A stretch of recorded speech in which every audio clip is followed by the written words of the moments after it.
Welcome back, everyone. Now that we know how to plot polar coordinates and convert between rectangular and polar coordinates, what we're going to do is we're going to look at converting between polar equations and rectangular equations. And one of the things that's really helpful in doing that is being able to graph particularly the polar equations, so that we can see what kind of shape we might get, a line, a circle, a parabola, for example, so that when we go to converting from polar equations to rectangular equations, we have some idea of what sort of equation we need to end up with.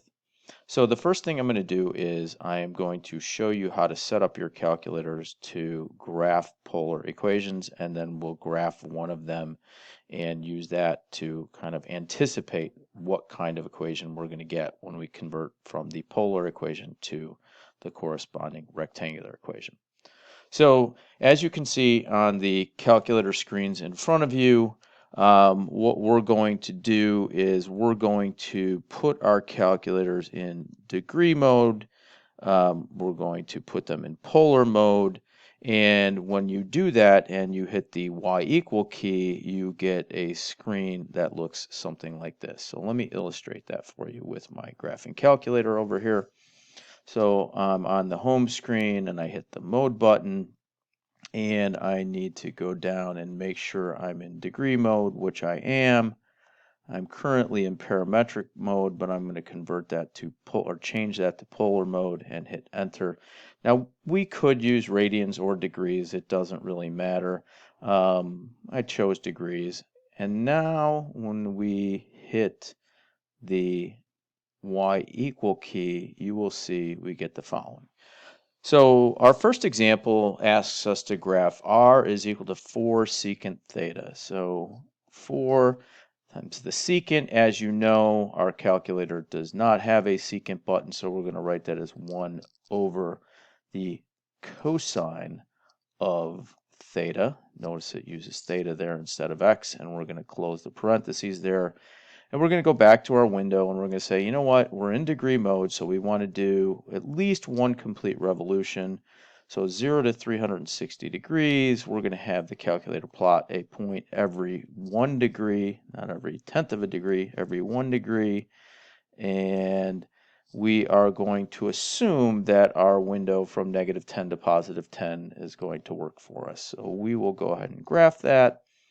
And we get what appears to be a vertical line at x equal 1, 2, 3, 4.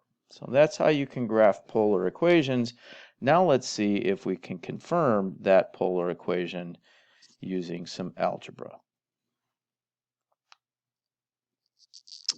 All right, so as you can see, the relationships up at the top, the Pythagorean relationship, how x is related to r and theta, and how y is related to r and theta. So what we're going to do is we're going to write this equation we're given, r, as 4 times 1 over cosine theta. And our goal here is to get something similar to one of the equations we have up at the top. And what you might notice is if I were to multiply both sides of this equation that we have times the cosine of theta, we will get r cosine theta on the left-hand side, and we will get 4 on the right-hand side. But r cosine theta can be replaced with x. So x is equal to 4, which is the vertical line that we saw a moment ago on the calculator. So let's try another one like that. R is equal to 3 times 1 over the sine of theta. In a similar way, we're going to multiply both sides of this equation by sine theta and get r sine theta is equal to 3, but as you can see from the equations up at the top of the page, r sine theta can be replaced with y, so y is equal to 3, a horizontal line. Now this one looks a little bit different, and it's not obvious with a lot of these what you need to do, and this is why we need to take a look at some of them on a graphing calculator first. So what we're going to do is we're going to go back to our graphing calculator, and we are going to graph r is equal to negative 12 cosine theta on our graphing calculator and see what we get. So r is, let's clear that out, negative 12 times the cosine of theta. And we're going to assume that our window is good to start out with, so we're going to graph that. And that looks like an ellipse, but one thing that I know that you might not be aware of is that this is probably a distorted view, so we're going to hit the zoom standard button, or sorry, the zoom square button, and see what that does for us. So that gives us an undistorted view of this thing, and what we have is a circle, and it looks like the circle might have a center at negative 6, 0, and it looks like it may have a radius of 6. So let's think about a circle with a center at negative 6, 0 and a radius of 6. So the equation for that circle in Cartesian form would be x minus negative 6, so x plus 6, quantity squared, plus y squared is equal to the radius squared, or in this case, 36. So how are we going to do the algebra to change the polar equation into the rectangular equation? Let's see what we can do. So this is not obvious at all, but pay attention and you can see where we're going with this. So r is equal to negative 12 cosine theta. If we were to multiply both sides by r, on the left-hand side we'd have r squared, and on the right-hand side we'd have negative 12 r cosine theta.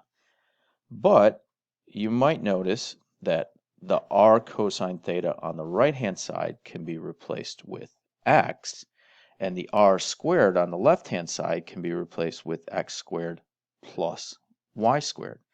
So we're going to do that. X squared plus y squared is equal to negative 12x. It's starting to look similar to the equation of a circle in Cartesian form, but not quite yet. So we're going to bring everything over to one side. So x squared plus 12x plus y squared is equal to 0. And I happen to know that we want to get a factor of x plus 6 quantities, sorry about that, x plus 6 quantity squared on the left-hand side. So to do that, we're going to have to complete the square in x. So for us, that would be x squared plus 12x plus half of the x coefficient squared, so that's 6 squared, or 36, plus y squared is equal to, we have to add a 36 to the other side to balance that out, and now we can factor the x squared plus 12x plus 36 into x plus 6, quantity squared plus y squared is equal to 36, and we've shown that we have a circle centered at negative 6, 0 and a radius of 6. Now what we'd like to do is we'd like to convert from Cartesian or rectangular equations to polar equations. So in my example number 5, which you see in front of you, which you should pay no attention to the numbering because it's all goofed up, it says identify x squared plus y squared equals 9, then convert it to polar form and graph it. We're just going to convert it to polar form.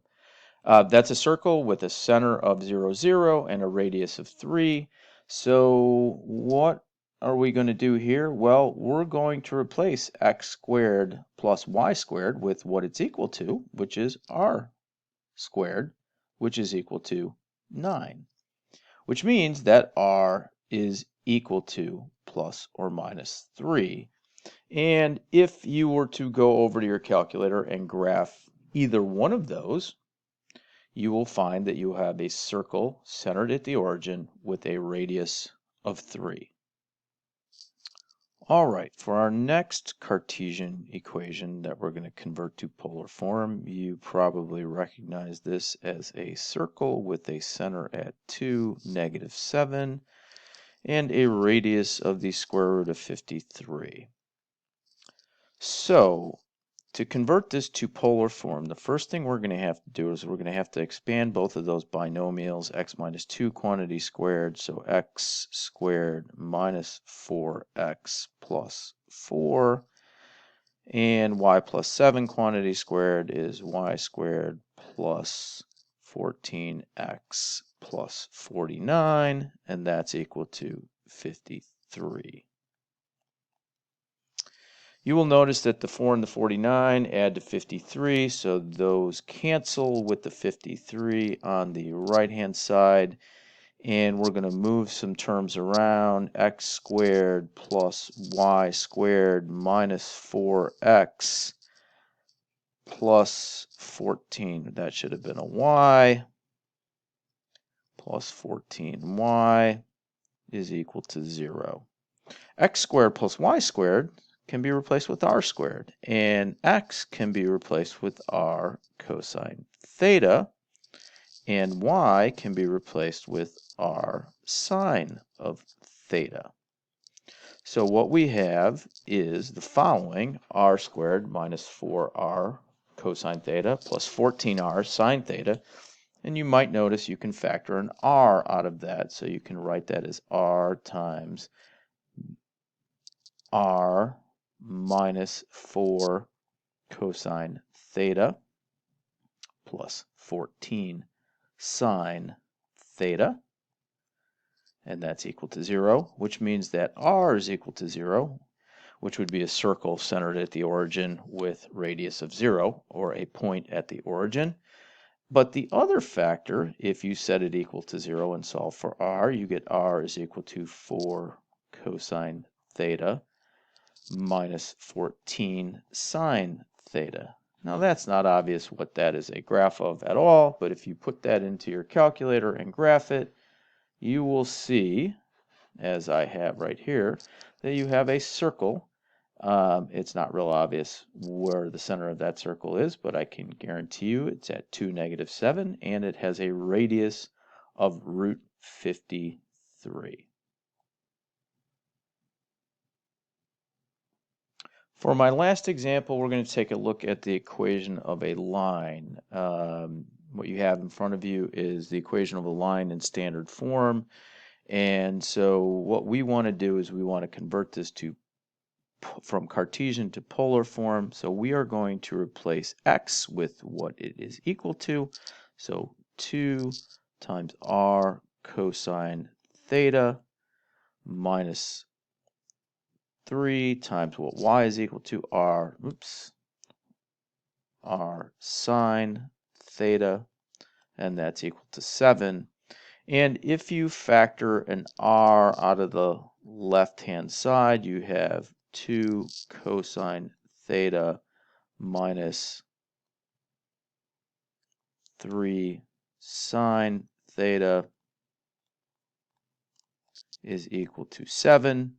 And if we divide both sides by that 2 cosine theta minus 3 sine theta, we have r is equal to 7 over 2 cosine theta minus 3 sine theta, which, if you would like to, you can confirm it is a line, and it's actually the same line as the Cartesian coordinate or Cartesian equation given up there.